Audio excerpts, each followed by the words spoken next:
ಒಂದು ಕ್ಷಣ ನಿಲ್ಲಿ. ನಿಮ್ಮ ಮನಸ್ಸಿನ ಆಳಕ್ಕೆ ಇಳಿಯಿರಿ. ಅಲ್ಲಿ ಏನೋ ಕುದಿಯುತ್ತಿದೆ, ಏನೋ ಬೇಯುತ್ತಿದೆ. ಒಂದು ಆಳವಾದ ಬದಲಾವಣೆ ಒಳಗಿನಿಂದ ಹೊರಬರಲು ತಡಕಾಡುತ್ತಿದೆ. ಅದು ನಿಮಗೆ ಅನುಭವ ಆಗುತ್ತಿದೆ ಅಲ್ಲವೇ? ವೃಶ್ಚಿಕ ರಾಶಿಯವರೇ, ಈ ಸಂದೇಶ ನಿಮ್ಮ ಕಿವಿಗಾಗಿ ಮಾತ್ರ ಬಂದಿದೆ. ನೀವು ಸಾಮಾನ್ಯ ರಾಶಿ ಅಲ್ಲ, ನೀವು ರೂಪಾಂತರದ ರಾಶಿ. ಫೀನಿಕ್ಸ್ ಹಕ್ಕಿಯಂತೆ ಬೂದಿಯಿಂದ ಮೇಲೆ ಏಳುವ ರಾಶಿ. ಈ ಹೊತ್ತಿನಲ್ಲಿ ಮಂಗಳ ಮತ್ತು ಶನಿ ಒಟ್ಟಾಗಿ ನಿಮ್ಮ ಜೀವನದಲ್ಲಿ ಒಂದು ಮಹಾ ರೂಪಾಂತರ ತರಲು ಸಿದ್ಧ ಆಗಿದ್ದಾರೆ. ಆ ರೂಪಾಂತರಕ್ಕೆ ತಯಾರಾಗಿ ಇರಿ. ನಿಮ್ಮ ಜೀವನ ಎಂದಿಗೂ ಮೊದಲಿನಂತೆ ಇರುವುದಿಲ್ಲ, ಅದು ಮತ್ತಷ್ಟು ಉತ್ತಮ ಆಗಲಿದೆ. ಒಂದು ವಿಶೇಷ ವಿನಂತಿ ಇದೆ. ಈ ಕ್ಷಣ ನಿಮ್ಮ ಎರಡು ಕಣ್ಣು ಮುಚ್ಚಿ ಮನಸ್ಸಿನ ಆಳಕ್ಕೆ ಹೋಗಿ. ಅಲ್ಲಿ ನಿಮ್ಮ ಇಷ್ಟ ದೇವರ ರೂಪ ಕಾಣಿ. ಆ ದೇವರ ಕಾಲಿನ ಮೇಲೆ ನಿಮ್ಮ ಮನಸ್ಸಿನ ಭಾರ ಇಳಿಸಿ ಮತ್ತು ಆ ದೇವರ ಹೆಸರನ್ನು ಕೆಳಗೆ ಕಮೆಂಟ್ನಲ್ಲಿ ಬರೆಯಿರಿ. ಅದು ಶಿವ ಆಗಿರಲಿ, ಕಾಳಿ ಆಗಿರಲಿ, ಹನುಮಂತ ಆಗಿರಲಿ ಅಥವಾ ನಿಮ್ಮ ಕುಲ ದೇವತೆ ಆಗಿರಲಿ. ಆ ಹೆಸರು ಬರೆದ ಕ್ಷಣ ನಿಮ್ಮ ಮೇಲಿರುವ ಎಲ್ಲ ಅಡಚಣೆ ಮತ್ತು ಕರ್ಮ ಹೊರೆ ಲಘು ಆಗಲು ಆರಂಭ ಆಗಲಿದೆ ಮತ್ತು ಈ ವಿಡಿಯೋ ಹೇಳಲಿರುವ ಎಲ್ಲಾ ಭವಿಷ್ಯ ನಿಮ್ಮ ಜೀವನದಲ್ಲಿ ಸಾಕಾರ ಆಗಲಿದೆ. ದಯವಿಟ್ಟು ಬರೆಯಿರಿ. ವೃಶ್ಚಿಕ ರಾಶಿ. ಈ ರಾಶಿಯ ಒಡೆಯ ಮಂಗಳ ಮತ್ತು ಶನಿ. ಮಂಗಳ ಎಂದರೆ ಶಕ್ತಿ, ಸಾಹಸ ಮತ್ತು ನಿರ್ಧಾರ. ಶನಿ ಎಂದರೆ ಕರ್ಮ, ಶಿಸ್ತು ಮತ್ತು ಪ್ರತಿಫಲ. ವೃಶ್ಚಿಕ ರಾಶಿಯವರು ಜಗತ್ತಿನ ಅತ್ಯಂತ ತೀಕ್ಷ್ಣ ಮನಸ್ಸಿನ ಜನ. ಒಮ್ಮೆ ನಿರ್ಧಾರ ಮಾಡಿದರೆ ಹಿಂದೆ ತಿರುಗಿ ನೋಡುವುದಿಲ್ಲ. ಎಷ್ಟೇ ಕಷ್ಟ ಬಂದರೂ ಮುರಿಯುವುದಿಲ್ಲ, ಮಣಿಯುವುದಿಲ್ಲ. ಆದರೆ ಆ ಶಕ್ತಿ ಮತ್ತು ತೀಕ್ಷ್ಣತೆ ಕೆಲವೊಮ್ಮೆ ಇತರರಿಗೆ ಅರ್ಥ ಆಗದ ಒಂಟಿತನ ತರಬಹುದು. ನಿಮ್ಮ ಆಳ ಯಾರಿಗೂ ಅರ್ಥ ಆಗುವುದಿಲ್ಲ ಎಂಬ ಭಾವನೆ ಇದ್ದಿರಬಹುದು. ಆ ಭಾವನೆ ಈ ಹೊತ್ತಿನಲ್ಲಿ ಬದಲಾಗಲಿದೆ. ಮಂಗಳ ಮತ್ತು ಗುರು ಒಟ್ಟಾಗಿ ನಿಮ್ಮ ಜೀವನ ಬೆಳಗಲು ತಯಾರಾಗಿದ್ದಾರೆ. ಈ ಹೊತ್ತಿನ ಗ್ರಹ ಸ್ಥಿತಿ ಬಗ್ಗೆ ಒಂದು ವಿಶೇಷ ಮಾತು ಹೇಳಬೇಕು. ವೃಶ್ಚಿಕ ರಾಶಿಯ ಮೇಲೆ 135 ವರ್ಷಗಳ ನಂತರ ಒಂದು ಅಪೂರ್ವ ಗ್ರಹ ಸಂಯೋಗ ರಚನೆಯಾಗಿದೆ. ಮಂಗಳ ಮತ್ತು ಗುರು ಒಟ್ಟಾಗಿ ನಿಮ್ಮ ಭಾಗ್ಯ ಭಾವ ಮತ್ತು ಶಕ್ತಿ ಭಾವ ಬೆಳಗುತ್ತಿದ್ದಾರೆ. ಶನಿ ನಿಮ್ಮ ದೀರ್ಘಕಾಲದ ಕರ್ಮ ಫಲ ನೀಡಲು ಸಿದ್ಧ ಆಗಿದ್ದಾನೆ. ರಾಹು ನಿಮ್ಮ ಜೀವನದ ಒಂದು ರಹಸ್ಯ ಮಾರ್ಗ ತೆರೆಯಲಿದ್ದಾನೆ. ಕೇತು ನಿಮ್ಮ ಆಂತರಿಕ ಜ್ಞಾನ ಮತ್ತು ಆಧ್ಯಾತ್ಮಿಕ ಶಕ್ತಿ ಜಾಗೃತ ಮಾಡುತ್ತಿದ್ದಾನೆ. ಈ ಎಲ್ಲ ಗ್ರಹಗಳ ಒಟ್ಟು ಶಕ್ತಿ ವೃಶ್ಚಿಕ ರಾಶಿಯ ಮೇಲೆ ಒಂದು ಮಹಾ ರೂಪಾಂತರ ಮತ್ತು ಶಕ್ತಿ ಯೋಗ ಸೃಷ್ಟಿ ಮಾಡುತ್ತಿದೆ. ಉದ್ಯೋಗ ಕ್ಷೇತ್ರದ ಬಗ್ಗೆ ಮಾತನಾಡೋಣ.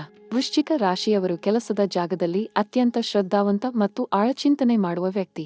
ಸಮಸ್ಯೆ ಬಂದಾಗ ಅದರ ಬೇರಿಗೆ ಹೋಗಿ ಪರಿಹಾರ ಹುಡುಕುತ್ತಾರೆ. ಆ ಗುಣ ಈ ಅವಧಿಯಲ್ಲಿ ನಿಮ್ಮ ಸ್ಥಾನಮಾನ ಎತ್ತರಿಸಲಿದೆ. ಗುರು ನಿಮ್ಮ 10ನೇ ಭಾವ ಮೇಲೆ ದೃಷ್ಟಿ ಹಾಕಿದ್ದಾನೆ. ನಿಮ್ಮ ಸಂಶೋಧನಾ ಮನೋಭಾವ ಮತ್ತು ಆಳಜ್ಞಾನ ಮೇಲ್ಮಟ್ಟದಲ್ಲಿ ಗುರುತಿಸಲ್ಪಡಲಿದೆ. ಒಂದು ಮಹತ್ವದ ಯೋಜನೆ ಅಥವಾ ಜವಾಬ್ದಾರಿ ನಿಮ್ಮ ಕೈಗೆ ಬರಲಿದೆ. ಅದು ನಿಮ್ಮ ವೃತ್ತಿ ಜೀವನ ಒಂದು ಹೊಸ ಎತ್ತರಕ್ಕೆ ಒಯ್ಯಲಿದೆ. ಕೆಲಸ ಹುಡುಕುತ್ತಿರುವ ವೃಶ್ಚಿಕ ರಾಶಿಯವರಿಗೆ ಒಂದು ಧೈರ್ಯ ತುಂಬಿದ ಮಾತು. ನೀವು ಸಾಮಾನ್ಯ ಕೆಲಸಕ್ಕಾಗಿ ಹುಟ್ಟಿದವರಲ್ಲ. ನಿಮ್ಮ ಆಳಚಿಂತನೆ ಮತ್ತು ತೀಕ್ಷ್ಣ ಮನಸ್ಸು ಒಂದು ವಿಶೇಷ ಕ್ಷೇತ್ರಕ್ಕೆ ಹೊಂದಿಕೆ ಆಗಲಿದೆ. ಸಂಶೋಧನೆ, ತನಿಖೆ, ಗುಪ್ತಚರ, ಮನೋವಿಜ್ಞಾನ ಅಥವಾ ರಹಸ್ಯ ವಿಜ್ಞಾನ ಕ್ಷೇತ್ರದಲ್ಲಿ ನಿಮ್ಮ ಪ್ರತಿಭೆ ಹೊಳೆಯಲಿದೆ. ಮುಂದಿನ 15 ದಿನಗಳಲ್ಲಿ ಒಂದು ಅನಿರೀಕ್ಷಿತ ಮತ್ತು ಮಹತ್ವದ ಅವಕಾಶ ಬರಲಿದೆ. ಅದನ್ನು ಸ್ವಾಗತಿಸಲು ತಯಾರಾಗಿ ಇರಿ. ವ್ಯಾಪಾರ ಮಾಡುವ ವೃಶ್ಚಿಕ ರಾಶಿಯವರಿಗೆ ಈ ಅವಧಿ ಒಂದು ವ್ಯೂಹಾತ್ಮಕ ಅವಕಾಶ. ವೃಶ್ಚಿಕ ರಾಶಿಯವರ ವ್ಯಾಪಾರ ಬುದ್ಧಿ ಅಗಾಧ. ಮಾರುಕಟ್ಟೆ ನೋಡುವ ದೃಷ್ಟಿ ತೀಕ್ಷ್ಣ. ಇತರರಿಗೆ ಕಾಣದ ಅವಕಾಶ ನಿಮಗೆ ಕಾಣಿಸುತ್ತದೆ. ಆ ಶಕ್ತಿ ಈ ಅವಧಿಯಲ್ಲಿ ಮತ್ತಷ್ಟು ತೀಕ್ಷ್ಣ ಆಗಲಿದೆ. ಒಂದು ರಹಸ್ಯ ಮಾರ್ಗದಲ್ಲಿ ಒಂದು ದೊಡ್ಡ ವ್ಯಾಪಾರ ಅವಕಾಶ ಬರಲಿದೆ. ಅದನ್ನು ನಿಮ್ಮ ಆಳ ಪ್ರಜ್ಞೆ ಗುರುತಿಸಲಿದೆ. ಆ ಕ್ಷಣ ಅವಸರ ಮಾಡಬೇಡಿ, ಆದರೆ ಹಿಂಜರಿಯಲೂ ಬೇಡಿ. ಧೈರ್ಯದಿಂದ ಮುಂದೆ ಹೋಗಿ. ಹಣ ಮತ್ತು ಆರ್ಥಿಕ ಸ್ಥಿತಿ ಬಗ್ಗೆ ಹೇಳಬೇಕಾದರೆ, ವೃಶ್ಚಿಕ ರಾಶಿಯ 2ನೇ ಮತ್ತು 11ನೇ ಭಾವ ಈ ಹೊತ್ತಿನಲ್ಲಿ ಗ್ರಹ ಕೃಪೆ ಪಡೆದಿದೆ. ಹಣ ಬರುವ ಮಾರ್ಗ ಒಂದಲ್ಲ 2 ಕಡೆಯಿಂದ ತೆರೆಯಲಿದೆ. ಒಂದು ರಹಸ್ಯ ಮೂಲದಿಂದ ಹಣ ಬರಬಹುದು. ಹಳೆಯ ಹೂಡಿಕೆ ಒಳ್ಳೆಯ ಫಲ ಕೊಡಲಿದೆ. ಬ್ಯಾಂಕ್ ಬ್ಯಾಲೆನ್ಸ್ ಹೆಚ್ಚಾಗಲಿದೆ. ಸಾಲ ಕಡಿಮೆ ಆಗಲಿದೆ. ವೃಶ್ಚಿಕ ರಾಶಿಯವರು ಹಣ ಎಲ್ಲಿ ಹೂಡಿದರೂ ಆಳ ಲೆಕ್ಕ ಮಾಡಿ ಹೂಡುತ್ತಾರೆ. ಆ ಗುಣ ಈ ಅವಧಿಯಲ್ಲಿ ನಿಮಗೆ ದೊಡ್ಡ ಆರ್ಥಿಕ ಲಾಭ ತರಲಿದೆ. ನಿಮ್ಮ ಹಣಕಾಸಿನ ಯೋಜನೆ ಈ ಅವಧಿಯಲ್ಲಿ ಕಾರ್ಯರೂಪಕ್ಕೆ ತನ್ನಿ.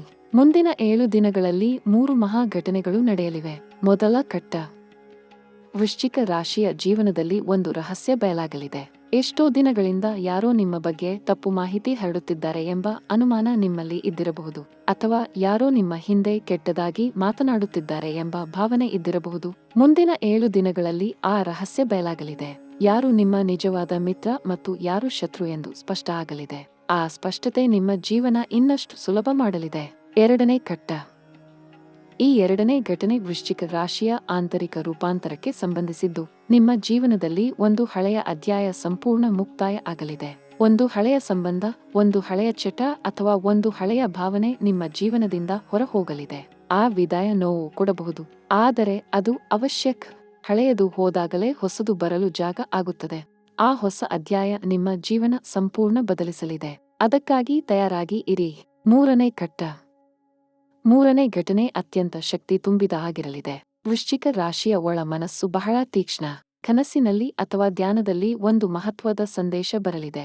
ಅದು ನಿಮ್ಮ ಜೀವನದ ಒಂದು ದೊಡ್ಡ ಪ್ರಶ್ನೆಗೆ ಉತ್ತರ ಆಗಿರಬಹುದು, ಅಥವಾ ಒಂದು ಮಹತ್ವದ ನಿರ್ಧಾರ ತೆಗೆದುಕೊಳ್ಳಲು ಒಂದು ಸ್ಪಷ್ಟ ದಿಕ್ಕು ತೋರಿಸಬಹುದು. ಆ ಒಳಧ್ವನಿ ಕೇಳಿ, ಅದನ್ನು ನಿರ್ಲಕ್ಷ್ಯ ಮಾಡಬೇಡಿ. ವೃಶ್ಚಿಕ ರಾಶಿಯ ಒಳ ಪ್ರಜ್ಞೆ ಯಾವಾಗಲೂ ಸರಿ ಹೇಳುತ್ತದೆ, ಅದನ್ನು ನಂಬಿ. ಪ್ರೀತಿ ಮತ್ತು ಸಂಬಂಧ ಬಗ್ಗೆ ಮಾತನಾಡೋಣ. ವೃಶ್ಚಿಕ ರಾಶಿಯ ಪ್ರೀತಿ ಜ್ವಾಲೆಯಂತೆ. ಒಮ್ಮೆ ಪ್ರೀತಿಸಿದ ವ್ಯಕ್ತಿಗಾಗಿ ಎಲ್ಲ ತ್ಯಾಗ ಮಾಡಲು ತಯಾರು. ಆದರೆ ಆ ಪ್ರೀತಿಯಲ್ಲಿ ಒಮ್ಮೊಮ್ಮೆ ಅತಿಯಾದ ತೀಕ್ಷ್ಣತೆ ಮತ್ತು ಸ್ವಾಧೀನ ಭಾವ ಇರಬಹುದು. ಆ ತೀಕ್ಷ್ಣತೆ ಕೊಂಚ ಮೃದು ಮಾಡಿ.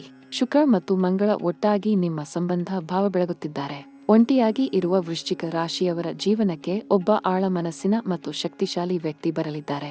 ಆ ಬಂಧ ನಿಮ್ಮ ಜೀವನ ಸಂಪೂರ್ಣ ಬದಲಿಸಲಿದೆ. ವಿವಾಹ ಯೋಗ ಬಗ್ಗೆ ಹೇಳಬೇಕಾದರೆ, ವೃಶ್ಚಿಕ ರಾಶಿಯಲ್ಲಿ ಮದುವೆ ಕಾಯುತ್ತಿರುವವರಿಗೆ ಗ್ರಹ ಸ್ಥಿತಿ ಅನುಕೂಲ. ಒಂದು ಶಕ್ತಿಶಾಲಿ ಮತ್ತು ಗಾಢ ಸಂಬಂಧ ಬರಲಿದೆ. ಆ ಸಂಬಂಧ ನಿಮ್ಮ ಆಳ ಅರ್ಥ ಮಾಡಿಕೊಳ್ಳಬಲ್ಲ ವ್ಯಕ್ತಿ ಜೊತೆಯಾಗಿರಲಿದೆ. ಮದುವೆ ಆಗಿರುವ ದಂಪತಿಗಳಿಗೆ ಹೇಳಬೇಕಾದರೆ, ದಾಂಪತ್ಯ ಜೀವನದಲ್ಲಿ ಇತ್ತೀಚೆಗೆ ಒಂದು ತಣ್ಣಗಿನ ಭಾವನೆ ಇದ್ದರೆ ಅದು ಈ ಅವಧಿಯಲ್ಲಿ ಕಳೆಯಲಿದೆ. ಸಂಗಾತಿ ಜೊತೆ ಮನಸ್ಸು ತೆರೆದು ಮಾತನಾಡಿ. ಗಾಢ ಸಂಭಾಷಣೆ ನಿಮ್ಮ ಸಂಬಂಧ ಮತ್ತೆ ಜೀವಂತ ಮಾಡಲಿದೆ. ಕುಟುಂಬ ಜೀವನ ಬಗ್ಗೆ ಹೇಳಬೇಕಾದರೆ, ವೃಶ್ಚಿಕ ರಾಶಿಯ 4ನೇ ಭಾವ ಈ ಹೊತ್ತಿನಲ್ಲಿ ಗ್ರಹ ಕೃಪೆ ಪಡೆಯುತ್ತಿದೆ. ಮನೆ ಮಂದಿ ಜೊತೆ ಸಂಬಂಧ ಉತ್ತಮ ಆಗಲಿದೆ. ಹಿರಿಯರ ಆರೋಗ್ಯ ಸುಧಾರಿಸಲಿದೆ. ಮನೆಯಲ್ಲಿ ದೀರ್ಘಕಾಲದ ಒಂದು ಸಮಸ್ಯೆ ಪರಿಹಾರ ಆಗಲಿದೆ. ಮಕ್ಕಳ ಜೀವನದಲ್ಲಿ ಒಂದು ಒಳ್ಳೆಯ ಬದಲಾವಣೆ ಬರಲಿದೆ. ವೃಶ್ಚಿಕ ರಾಶಿಯವರು ಮನೆ ಮಂದಿಯ ಒಳಭಾವನೆ ಅರ್ಥ ಮಾಡಿಕೊಳ್ಳುವ ಶಕ್ತಿ ಹೊಂದಿರುತ್ತಾರೆ. ಆ ಶಕ್ತಿ ಬಳಸಿ ಮನೆ ಮಂದಿ ಜೊತೆ ಒಂದು ಆಳ ಸಂಪರ್ಕ ಸ್ಥಾಪಿಸಿ. ಆರೋಗ್ಯ ಬಗ್ಗೆ ಹೇಳಬೇಕಾದರೆ, ವೃಶ್ಚಿಕ ರಾಶಿಯ ಮೇಲೆ ಗುಪ್ತಾಂಗ ಮತ್ತು ಮೂತ್ರಪಿಂಡ ಸಂಬಂಧಿ ಸಮಸ್ಯೆ ಬಾರದಂತೆ ಎಚ್ಚರ ಇರಲಿ. ನೀರು ಸಾಕಷ್ಟು ಕುಡಿಯಿರಿ. ಮಾನಸಿಕ ಒತ್ತಡ ಬಹಳ ಬೇಗ ದೇಹದ ಮೇಲೆ ಪ್ರಭಾವ ಬೀರುತ್ತದೆ. ವೃಶ್ಚಿಕ ರಾಶಿಯವರು ಒಳಗಿನ ಭಾವನೆ ಒಳಗೆ ಇಟ್ಟುಕೊಳ್ಳುತ್ತಾರೆ. ಅದು ದೇಹ ಮತ್ತು ಮನಸ್ಸು ಎರಡನ್ನೂ ದಣಿಸುತ್ತದೆ. ಧ್ಯಾನ ಮಾಡಿ, ಬರೆಯಿರಿ, ಕನಸುಗಳ ದಿನಚರಿ ಇಡಿ. ಅದು ನಿಮ್ಮ ಒಳ ಮನಸ್ಸಿನ ಭಾರ ಇಳಿಸಲಿದೆ. ವಿದ್ಯಾರ್ಥಿಗಳಿಗೆ ಹೇಳಬೇಕಾದರೆ, ವೃಶ್ಚಿಕ ರಾಶಿ ವಿದ್ಯಾರ್ಥಿಗಳಿಗೆ ಈ ಅವಧಿ ಬಹಳ ಅನುಕೂಲ. ಸಂಶೋಧನೆ ಮತ್ತು ಆಳ ವಿಷಯ ಅಧ್ಯಯನ ಮಾಡುವ ಶಕ್ತಿ ಈ ಹೊತ್ತಿನಲ್ಲಿ ಮತ್ತಷ್ಟು ತೀಕ್ಷ್ಣ ಆಗಲಿದೆ. ವೈದ್ಯಶಾಸ್ತ್ರ, ಮನೋವಿಜ್ಞಾನ, ರಹಸ್ಯ ವಿಜ್ಞಾನ ಅಥವಾ ತನಿಖಾ ಪತ್ರಿಕೋದ್ಯಮ ಓದುತ್ತಿರುವ ವಿದ್ಯಾರ್ಥಿಗಳಿಗೆ ಈ ಅವಧಿ ವಿಶೇಷ. ಸ್ಪರ್ಧಾ ಪರೀಕ್ಷೆ ಎದುರಿಸುತ್ತಿರುವ ವಿದ್ಯಾರ್ಥಿಗಳಿಗೆ ಗ್ರಹ ಶಕ್ತಿ ಅನುಕೂಲ. ಶ್ರದ್ಧೆಯಿಂದ ಓದಿ, ಫಲ ಖಂಡಿತ ಸಿಗಲಿದೆ. ಆಧ್ಯಾತ್ಮಿಕ ಬೆಳವಣಿಗೆ ಬಗ್ಗೆ ಹೇಳಬೇಕಾದರೆ, ವೃಶ್ಚಿಕ ರಾಶಿ ರೂಪಾಂತರದ ರಾಶಿ.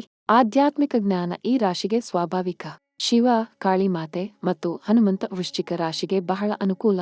ಪ್ರತಿ ಮಂಗಳವಾರ ಹನುಮಂತ ದೇವಸ್ಥಾನಕ್ಕೆ ಹೋಗಿ ಹನುಮಾನ್ ಚಾಲೀಸ ಪಠಿಸಿ, ಶಿವ ಅಭಿಷೇಕ ಮಾಡಿ, ಕಾಳಿಮಾತೆ ಪೂಜೆ ಮಾಡಿ.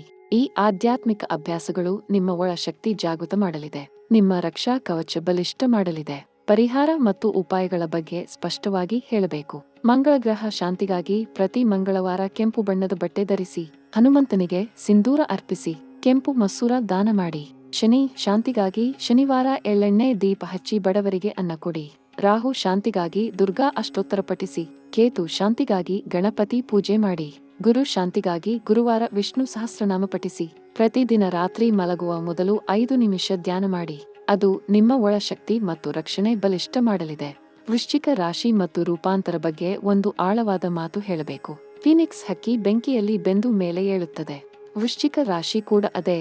ನಿಮ್ಮ ಜೀವನದ ಎಲ್ಲ ಕಷ್ಟ, ಎಲ್ಲ ನೋವು, ಎಲ್ಲ ಸೋಲು ನಿಮ್ಮನ್ನು ದುರ್ಬಲ ಮಾಡಿಲ್ಲ. ಬದಲಾಗಿ ನಿಮ್ಮನ್ನು ಮತ್ತಷ್ಟು ಬಲಿಷ್ಠ ಮಾಡಿದೆ. ಆ ಬಲ ಈ ಅವಧಿಯಲ್ಲಿ ಜಗತ್ತಿಗೆ ಕಾಣಿಸಲಿದೆ. ನಿಮ್ಮ ರೂಪಾಂತರ ಸಂಪೂರ್ಣ ಆಗುತ್ತಿದೆ. ಆ ರೂಪಾಂತರದ ನಂತರ ಹೊಸ ನೀವು ಜಗತ್ತಿನ ಮುಂದೆ ನಿಲ್ಲಲಿದ್ದೀರಿ. ಆ ಕ್ಷಣಕ್ಕಾಗಿ ತಯಾರಾಗಿ ಇರಿ. ವೃಶ್ಚಿಕ ರಾಶಿಯ ಎಲ್ಲ ಆತ್ಮೀಯ ವೀಕ್ಷಕರಿಗೆ ಒಂದು ಶಕ್ತಿ ತುಂಬಿದ ಮಾತು ಹೇಳಬೇಕಿದೆ. ನೀವು ಯಾರಿಗೂ ಕಾಣಿಸದ ಒಂದು ಮಹಾಶಕ್ತಿ ಹೊಂದಿದ್ದೀರಿ. ಆ ಶಕ್ತಿ ನಿಮ್ಮ ಒಳಗಿನ ಜ್ವಾಲೆ. ಆ ಜ್ವಾಲೆ ಎಂದಿಗೂ ಆರಿಸಬೇಡಿ. ನಿಮ್ಮ ಜೀವನ ಎಷ್ಟೇ ಕಷ್ಟ ಆದರೂ ಆ ಒಳ ಬೆಳಕು ಆರದ ಹಾಗೆ ಕಾಪಾಡಿಕೊಳ್ಳಿ. ಭಗವಂತ ನಿಮ್ಮ ಜೊತೆ ಇದ್ದಾನೆ. ಗ್ರಹಗಳು ನಿಮ್ಮ ಪರ ನಿಂತಿವೆ. ಈ ಹೊತ್ತಿನ ರೂಪಾಂತರ ನಿಮ್ಮ ಜೀವನ ಸಂಪೂರ್ಣ ಹೊಸ ರೂಪ ಕೊಡಲಿದೆ. ಏಳಿ, ಬೆಳಗಿ, ಜಗತ್ತನ್ನು ಗೆಲ್ಲಿ. ಮುಂದಿನ ವಿಡಿಯೋದಲ್ಲಿ ವೃಶ್ಚಿಕ ರಾಶಿಯ ಇನ್ನಷ್ಟು ರಹಸ್ಯ ಭವಿಷ್ಯ ಹೇಳಲಿದ್ದೇನೆ. ಚಾನಲ್ ಫಾಲೋ ಮಾಡಿ, ಬೆಲ್ ಐಕಾನ್ ಒತ್ತಿ, ಕಮೆಂಟ್ನಲ್ಲಿ ನಿಮ್ಮ ಇಷ್ಟ ದೇವರ ಹೆಸರು ಬರೆಯಿರಿ. ಎಲ್ಲ ವೃಶ್ಚಿಕ ರಾಶಿ ವೀಕ್ಷಕರಿಗೆ ಭಗವಂತನ ಆಶೀರ್ವಾದ ಸದಾ ಇರಲಿ. ಓಂ ನಮಃ ಶಿವಾಯ. ಜೈ ಮಾ ಕಾಳಿ, ಜೈ ಹನುಮಾನ್. ಎಲ್ಲರಿಗೂ ಸಾಷ್ಟಾಂಗ ನಮಸ್ಕಾರ.